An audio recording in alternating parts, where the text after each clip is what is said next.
আসসালামু আলাইকুম সবাইকে। আশা রাখছি সবাই ভালো আছেন, সুস্থ আছেন।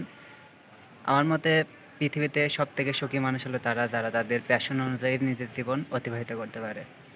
আমার একটা বিষয় ইদানিং খুব প্যারা দিচ্ছে।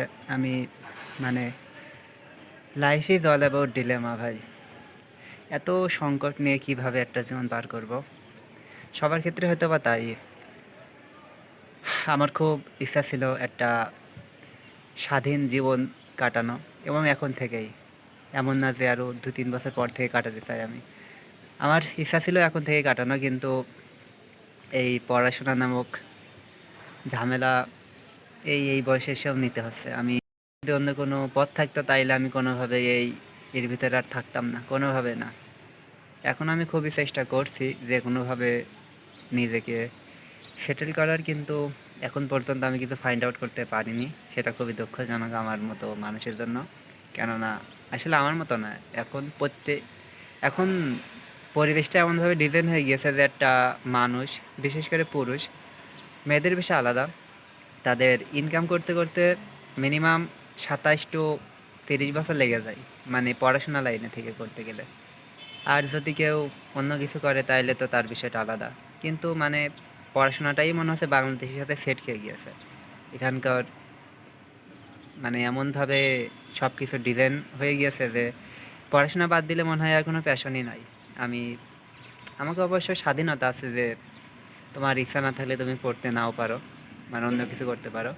কিন্তু আসলে এমন একটা অবস্থা জীবনের যে অন্য কোনো অপশন যদি হাতে থাকতো তাইলে অবশ্যই আমি এটা ছাড়তাম।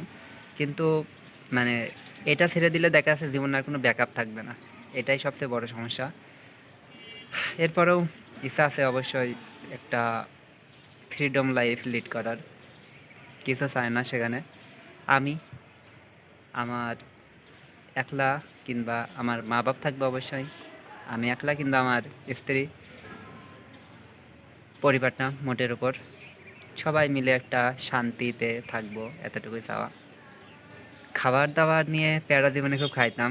নিজের ঘরের অবস্থা কিংবা আব্বুর অবস্থা নিয়ে অনেক প্যারা খাইতাম জীবনে, কিন্তু এই ম্যাথ লাইফ আসার পরে বিষয়টা সহ্য হয়ে গিয়েছে আর কি। বিষয়টা মানে এমনভাবে নেওয়ার কিছু নাই। আসলে পরিবারে শান্তি, আসলে নিজের ঘরেই শান্তি, যদিও সেটা মাটির হোক না কেন।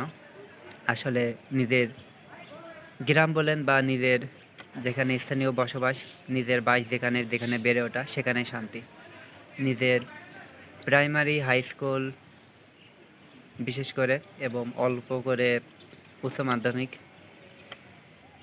এই পর্যন্তই ফ্রেন্ডশিপ হয়। এরপরে আপনাকে সবাই যেমনি পারে বসাবে, এটা আর কোনো নাই। খুবই তিক্ত অভিজ্ঞতা যাচ্ছে এখানে, কোনোভাবেই চায় না এখানে থাকতে। এরপরেও যদি কোনো ব্যাকআপ তৈরি করতে না পারি তাইলে হয়তো বা মেনে নিতে হবে। তবে আমি খুব খুব করে চাইতে আমার একটা লাইফ হোক যেখানে আমি ফ্রিডমলি কাটাতে পারবো, একজন স্বাধীনভাবে একটা লাইফ লিড করব ইনশাল্লাহ। আল্লাহর কাছে দোয়া করে অবশ্যই। জানি না কী হবে, তবে ইচ্ছা আছে অনেক। সবার জন্য এতটুকুই চাওয়া, সবাই যেন তার প্যাশন অনুযায়ী কাটাতে পারে। পড়াশোনায় করতে হবে এমন কোনো কথা নাই। লাইফে, জীবনে অনেক প্রফেশন থাকতে পারে। শুধু পড়াশোনা না, মুখে একটা প্রফেশনের ভিতরে আটকে থাকা মোটেও বুদ্ধিমানের কাজ না। কিন্তু সিস্টেমের ভিতরে পড়ার কারণে আমাদের এই ঝামেলাটুকু ফেস করা লাগে। যাই হোক, ভালো থাকুন সবাই। টাটা।